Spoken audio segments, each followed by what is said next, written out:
I feel a little underdressed looking out in this crowd of handsome, well-dressed people. I just came from work, and if you wear a tuxedo in the air, they think it's the March of Dimes, so I didn't want to make any, I didn't think it was a telethon, so pardon my appearance. It's amazing to be in a room. This is far more people than live in the town that I live in. I haven't been in an elevator in 3 years. That's how remote my life has become. So it's just very cool, or worn socks for that matter, to be in a room full of nice people. And I want to thank you, Father Scalia, wherever you are. That invocation, for some reason, that really got me. Yeah, it did. And actually, I'll just tell you, since it's just us and no one's watching, that it reminded me that I don't pray enough for the country, and I should. And I'm upset. But the answer is to include the country in your prayers. So thank you for reminding us of that. Anyway, thank you. I just want to start by saying that I'm grateful to be here, and I want to tell you why I am here. There are two specific reasons. The first and most immediate is that during this fall's midterm elections, I got almost every single call wrong.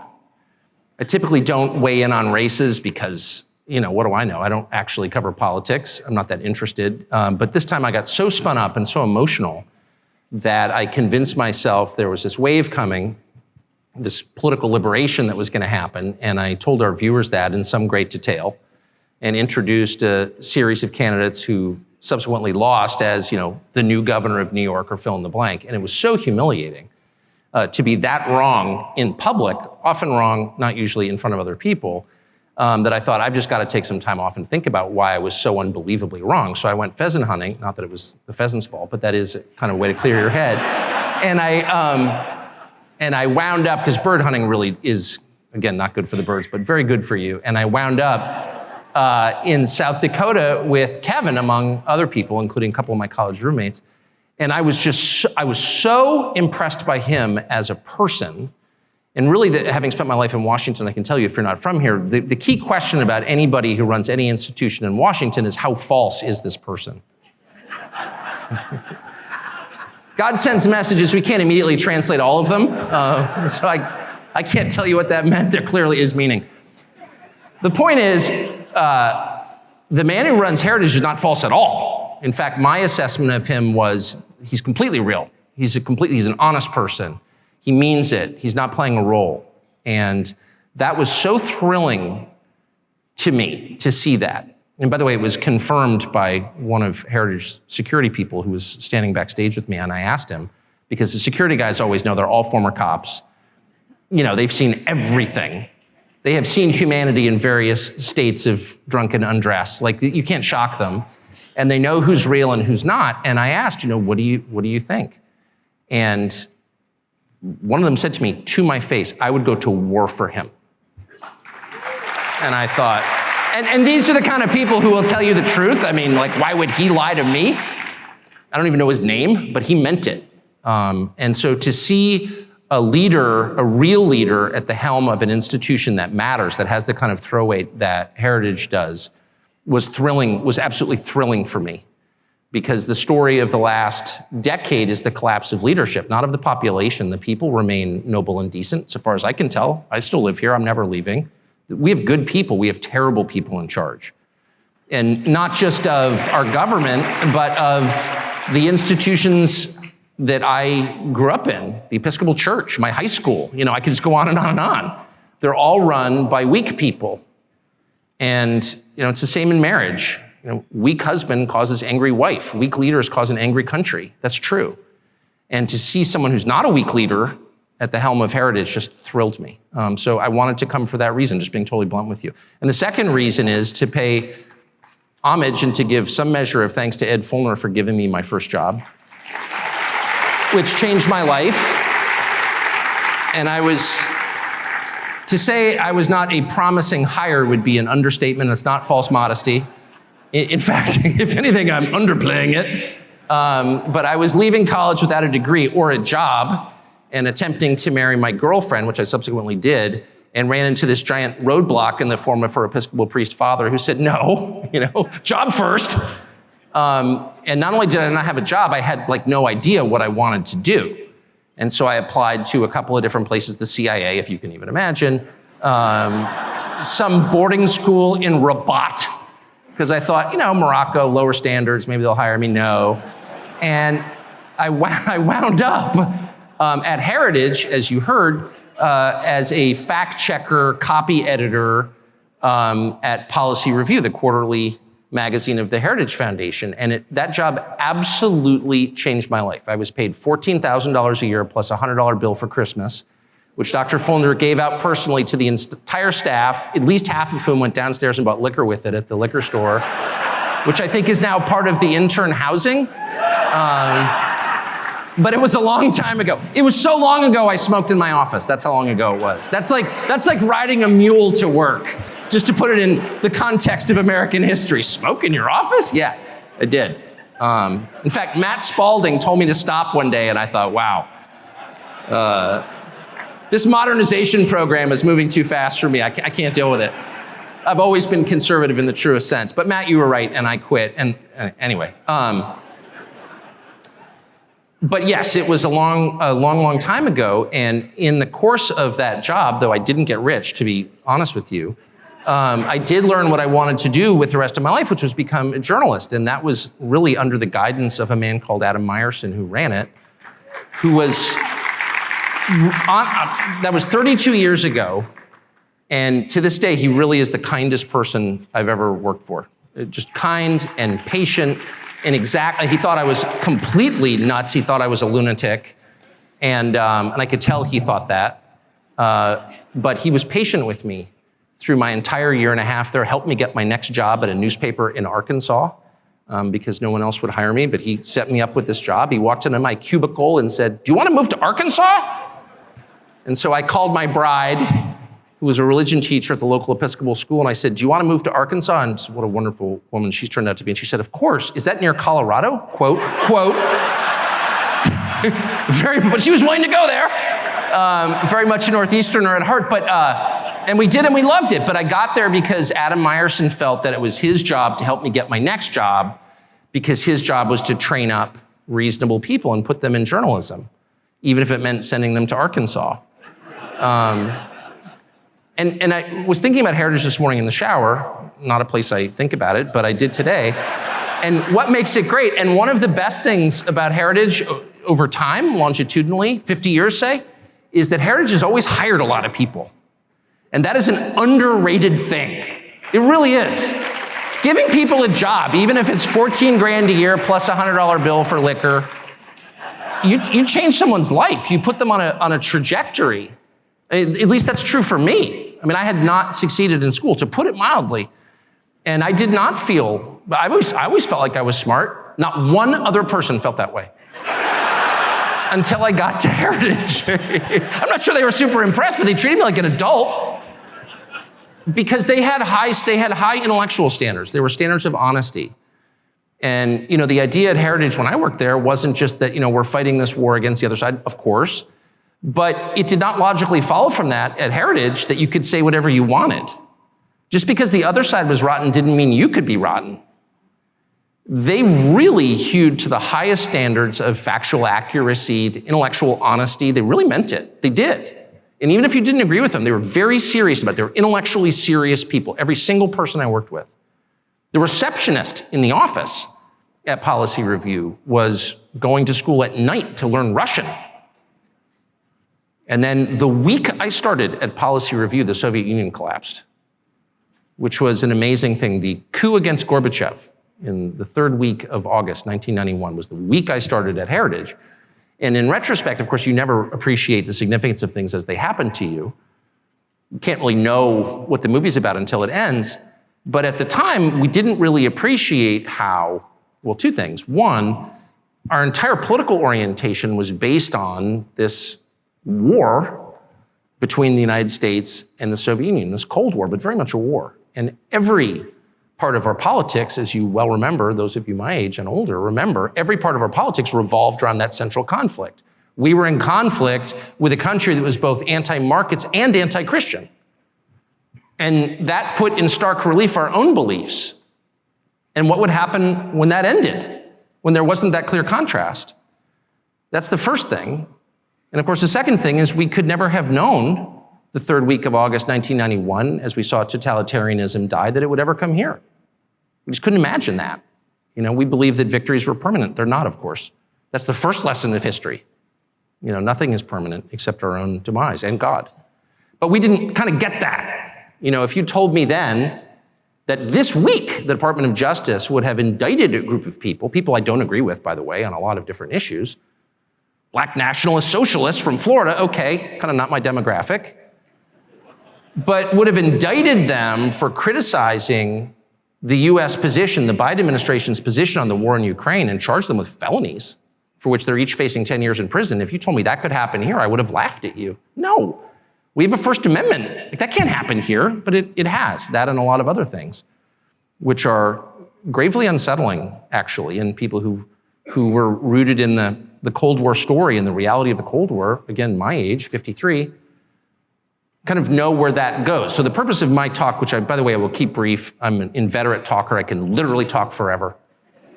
You can't even imagine my capacity for loquaciousness. I mean, it has no end. It's a bottomless well.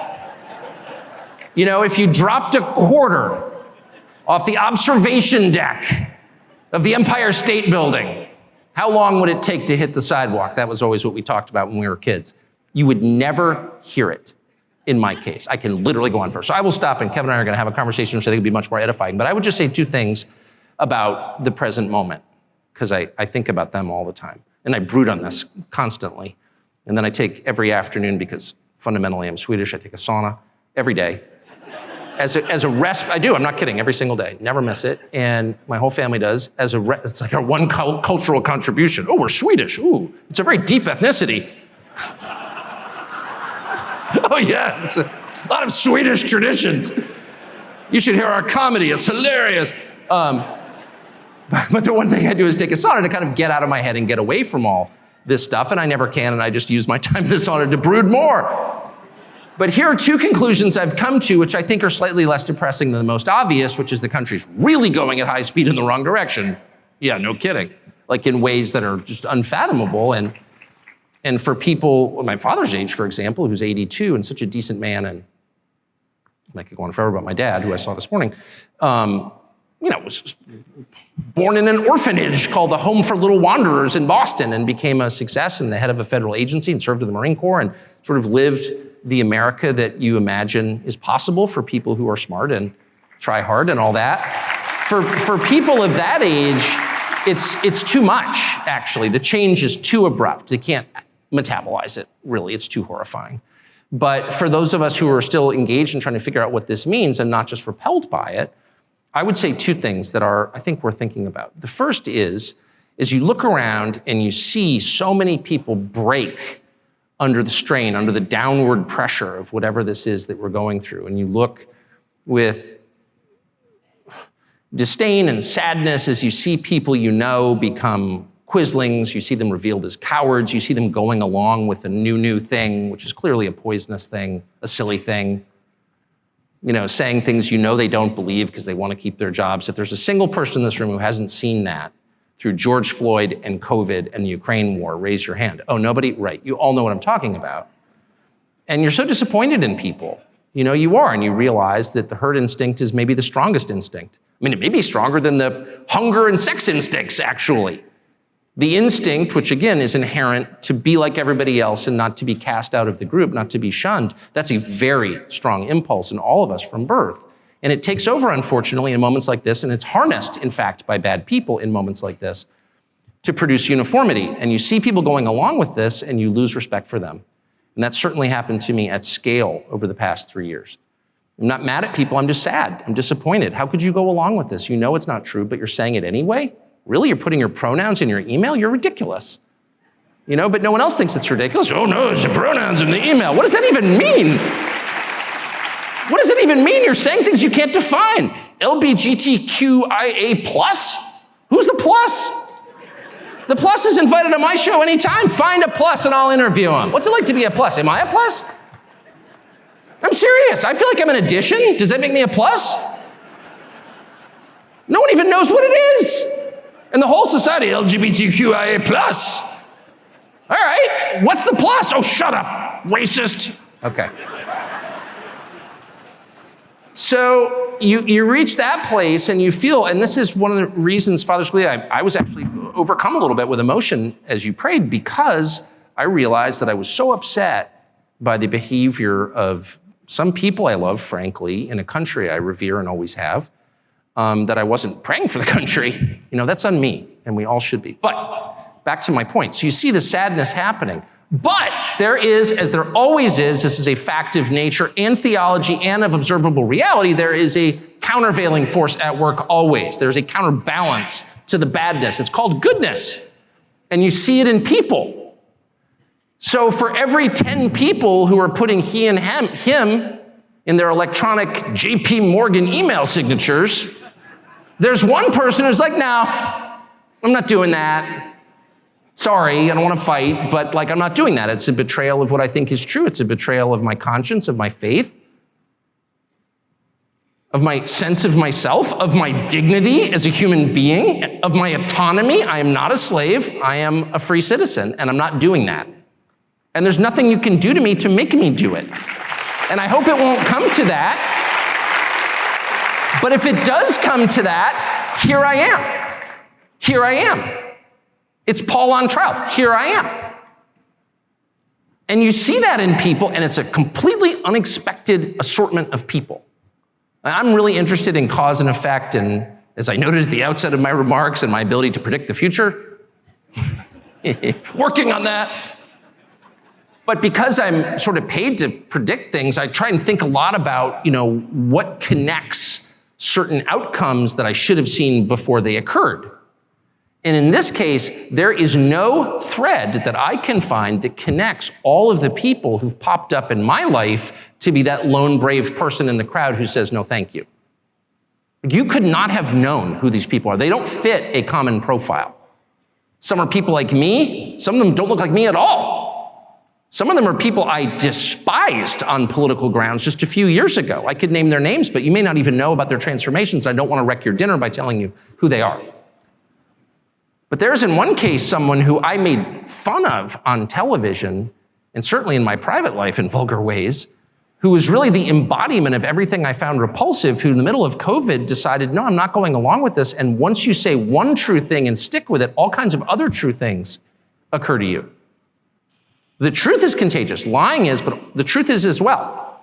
And the second you decide to tell the truth about something, you are filled with this, I don't want to get supernatural on you, but you are filled with this power from somewhere else. Try it. Tell the truth about something. You feel it every day. The more you tell the truth, the stronger you become. That's completely real. It's measurable in the way that you feel. And of course, the opposite is also true. The more you lie, the weaker and more terrified you become. We all know that feeling. You lie about something and all of a sudden you're a prisoner of that lie. You are diminished by it. You are weak and afraid. Drug and alcohol use is the same way. It makes you weak and afraid. But you look around and you see these people, and some of them really have paid a heavy price for telling the truth. And they are cast out of their groups, whatever those groups are, but they do it anyway. And I look on at those people with the deepest possible admiration. I am paid to do that. I face no penalty. Someone came up to me like, you're so brave. Really? I'm a talk show host. It's like I can have any opinion I want. That's my job. That's why they pay me. It's not brave to tell the truth on a cable news show. And if you're not doing that, you're really an idiot. You're really craven. You're lying on television. Why would you do that? You're literally making a living to say what you think, and you can't even do that? Please. But how about if you're a senior vice president at Citibank? I'm serious. At Citibank. And you're making, $4 million a year. And you've got 3 kids in Bedford and 2 are in boarding school and 1 starting at Wesleyan next year. And you need this job, honestly. And your whole sector is kind of collapsing and you know that. There is no incentive whatsoever for you to tell the truth about anything. You just go into the little re-education meetings and you're like, yeah, diversity is our strength. That's exactly right. We need equity in the capital markets. Okay, all right. So if you're the one guy who refuses to say that, you are a hero, in my opinion. And I know some of them. In fact, my job is to interview them. And I sit back and I look at these people and I give them more credit than I do people who display physical courage, which is often impulsive, by the way. And I'm not denigrating physical courage, which I deeply admire, but you interview people who do amazing things, who rush into the proverbial burning building. And like every man is kind of trained from birth to fantasize about what he would do when the building catches fire and you hear a baby crying, and so you run inside. No one is trained to stand up in the middle of a DEI meeting at Citibank and say, this is nonsense. And the people who do that, they have my deepest admiration. And so their example really gives me hope. It thrills me. I talk to them all day long, people like that. That's the first thing. We should, in this sad moment of profound and widespread destruction of the institutions that people who share our views built, by the way, earlier generations that would agree substantially with every person in this room, they built those and now they're being destroyed. And that's so depressing. But we can also see rising in the distance new things, new institutions led by new people who are every bit as brave as the people who came before us. Amen. Here's the second thing I'd like to say before I get to the conversation with Dr. Roberts, which is that it might be time to start to reassess the terms we use to describe what we're watching. So when I started at Heritage, the presumption was, and this is a very Anglo-American assumption, that the debates we're having are kind of rational debates about the way to get to mutually agreed upon outcomes, right? So like we all want the country to be more prosperous and free and people to be less oppressed or whatever. And so we're going to argue about tax rates. And I think higher tax gets us there. I'm like Keynesian and you disagree, you're an Austrian or whatever. But the objective is the same. And so we write our papers and they write their papers and may the best papers win. I don't think that's what we're watching now at all. I don't think we're watching a debate over how to get to the best outcome. I think that's completely wrong. And I've come to this conclusion, and I should say at the outset I'm an Episcopalian, so don't take any theological advice from me because I don't have any. I grew up in the shallowest faith tradition that's ever been invented. It's not even a Christian religion at this point. I say with shame. But I'm just saying this as an observer of what's going on. There is no way to assess, say, the transgenderist movement with that mindset. Policy papers don't account for it at all. If you have people who are saying, I have an idea, let's castrate the next generation. Let's sexually mutilate children. I'm sorry, that's not a political debate. What? It has nothing to do with politics. What's the outcome we're desiring here? An androgynous population? Is that really what are we arguing for that? I don't think anyone could defend that as a positive outcome. But the weight of the government and a lot of corporate interests are behind that. Well, what is that? Well, it's irrational. If you say, well, I think abortion is always bad. Well, I think sometimes it's necessary. That's a debate I'm familiar with. But if you're telling me that abortion is a positive good, what are you saying? Well, you're arguing for child sacrifice, obviously. It's not about a teen girl gets pregnant and what do we do about that and victims of rape. I get it. Of course I understand that and I have compassion for everyone involved. But when the Treasury Secretary stands up and says, you know what you can do to help the economy? Get an abortion. Well, that's like an Aztec principle, actually. There's not a society in history that didn't practice human sacrifice. Not one. I checked. Even the Scandinavians, I'm ashamed to say. It wasn't just the Mesoamericans, it was everybody. So that's what that is. What's the point of child sacrifice? Well, there's no policy goal entwined with that. No, that's a theological phenomenon. And that's kind of the point I'm making. None of this makes sense in conventional political terms. When people or crowds of people, or the largest crowd of people at all, which is the federal government, the largest human organization in human history, decide that the goal is to destroy things, destruction for its own sake. Hey, let's tear it down. What you're watching is not a political movement, it's evil. So if you want to assess, and I'll put it in and I'll stop with this. I'll put it in non-political, or non-specific theological terms, and just say, if you want to know what's evil and what's good, what are the characteristics of those? And by the way, I think the Athenians would have agreed with this. This is not necessarily just a Christian notion. This is kind of I would say, widely agreed upon understanding of good and evil. What are its products. What do these two conditions produce? Well, I mean, good is characterized by order, calmness, tranquility, peace, whatever you want to call it, lack of conflict, cleanliness. Cleanliness is next to godliness. It's true, it is.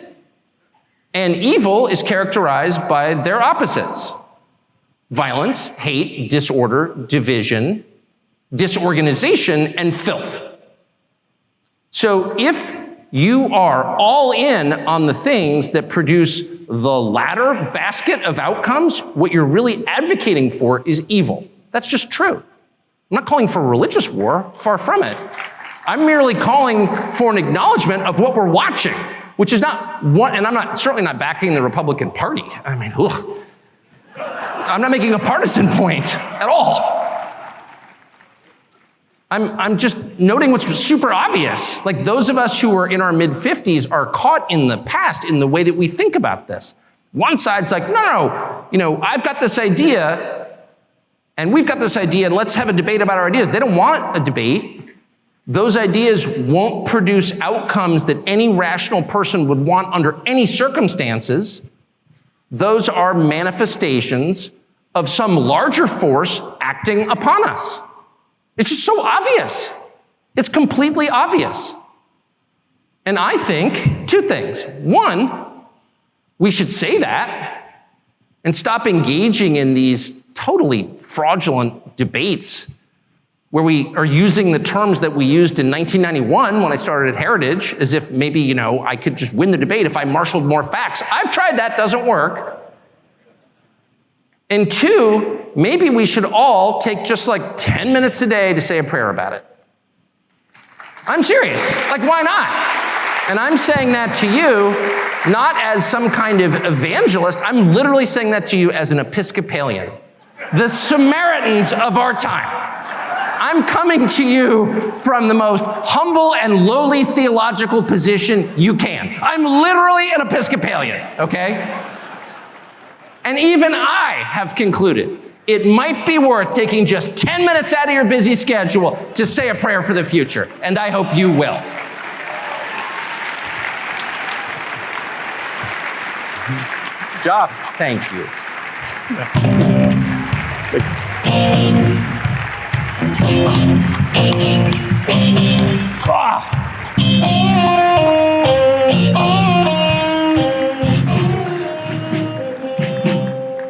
Oh man, the chance to interview Tucker Carlson. Do I have some questions? But because you made your first point 7 times, we only have a few minutes. Well, that's kind of a signature move for me. Yeah. Must be the elitist in you. Well, there's a lot of that still. We've got time for 2 questions. Great. But all seriousness, Tucker, thank you. What a great message. Oh, well, thank you. Yep. It was heartfelt. Things go south at Fox News, there's always a job for you at Heritage. Well, you've saved me before, so thank you. We do that for a lot of people very happily. We're not called America's Outpost for nothing. Yeah, think about that.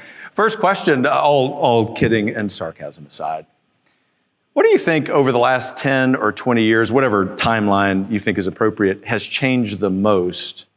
That is, and I mean that socially and culturally, I don't mean that politically, although you can go there if you want, that has affected everyday Americans' lives? The lack of information. This is so name-droppy, but I can't resist because it's the elitist in you. No, I know, it must be. No, I was actually interviewed Elon Musk this week, and he there said, you go. So, I know. I was talking to Elon Musk, Elon and I. Smoking a cigar on his G4, and he turns to me and he says, Tuck, he calls me Tuck. No, I interviewed him for work, obviously, and he had such a wonderful line, and he said, the most likely outcome is the most ironic outcome. And I thought, boy, that's actually I would argue that's a Christian precept, actually. It's kind of the Beatitudes, the first shall be last. And the opposite of what you think is going to happen happens. And so often, so the internet, the core promise of the internet was as much information as we've ever had at your fingertips, and the result has been a centralization of information. This is deliberate, needless to say, but unnoticed by most people, that results in more controlled information than we could even have imagined 20 years ago. So a lot of information just is not available.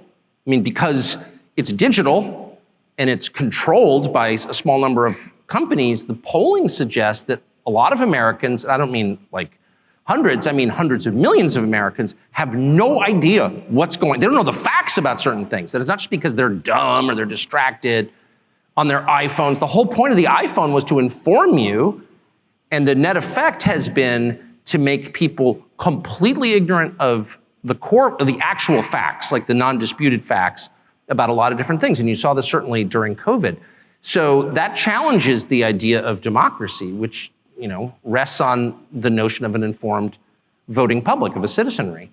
And we don't have that. And that really, I never would have expected that at all. And last thing I'll say is don't throw away your hard copy books, because they are the repository, the enduring repository that cannot be, and I'm dead serious, and I don't mean to, I'm not gonna tell you to buy golden ammo, though obviously you should think about it. But definitely don't throw away your books, because they can't be disappeared, because they exist physically. And I would say a corollary to that is don't throw away your relationships with other people, because they can't be disappeared either. The material, the physical, things that you can smell, those are the things that you can trust. Your spouse, your dogs, your children, especially your dogs, but your actual friendships, your college roommates, people in person. As the world becomes more digitized and people live in this kind of, this realm that's disconnected from physical reality, I think the only way to stay sane is to cling more tightly to the things that you can smell. And I've really gotten to the point where if I can't smell it, I'm not dealing with it. And I mean that. And that includes books. Anyway, that's what's changed. Books, relationships, and ammo. Tucker Carlson's Guide to the Universe. Yes. That is awesome. Well, we've got 46 seconds. Okay. This one.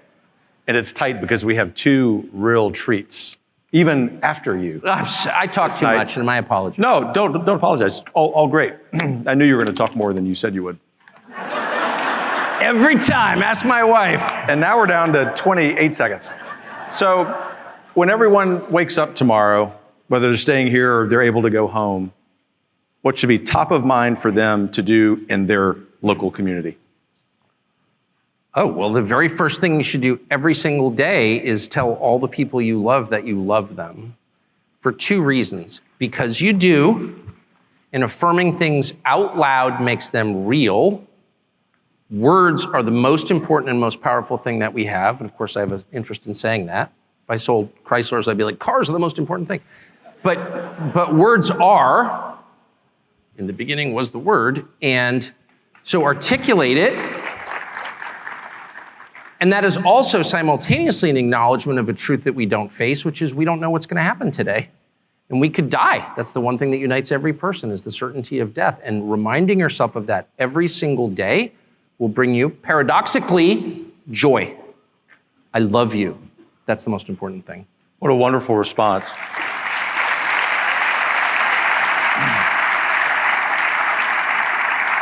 In a lot of ways, that's a fitting way, not for just you and me, to conclude our brief conversation. Sorry. You're never going to live that one. Yeah, well. But in a lot of ways, also a good way for us to conclude this gathering before some additional entertainment. And so I will ask all of you to join me in thanking Tucker Carlson for being here tonight and for what you do. Thank you. God bless you. Thank you. You bet. Thank you.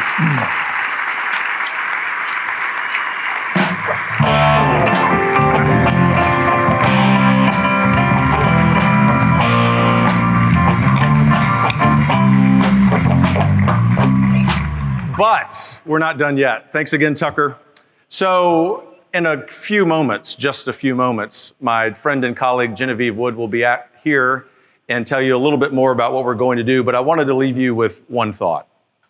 Of course, I've told you it's sort of two thoughts. I'll be abusive like Tucker was. Thank you for being here tonight. Thank you for those of you who've been here for the last few days, but I'll cut to the chase in the interest of time because we have so much in store for you for the next little while. And that is every single time that Americans' backs have been at the wall. 1763, French and Indian War. 1776, you know that one. 1781, the first few hours of the Battle of Yorktown, if you know, weren't really a given. The War of 1812, I mean, right where we're sitting, basically, the British were here and the future of this young country was undetermined. Civil War, obviously, both world wars, the wars of more recent times, plus the political cataclysms that happen in a republic. Every single time, no exceptions, people thought it could never be worse. People despaired. People were despondent because of human nature. And yet there's something about the American spirit, represented best by that flag, that ought to tonight and every night,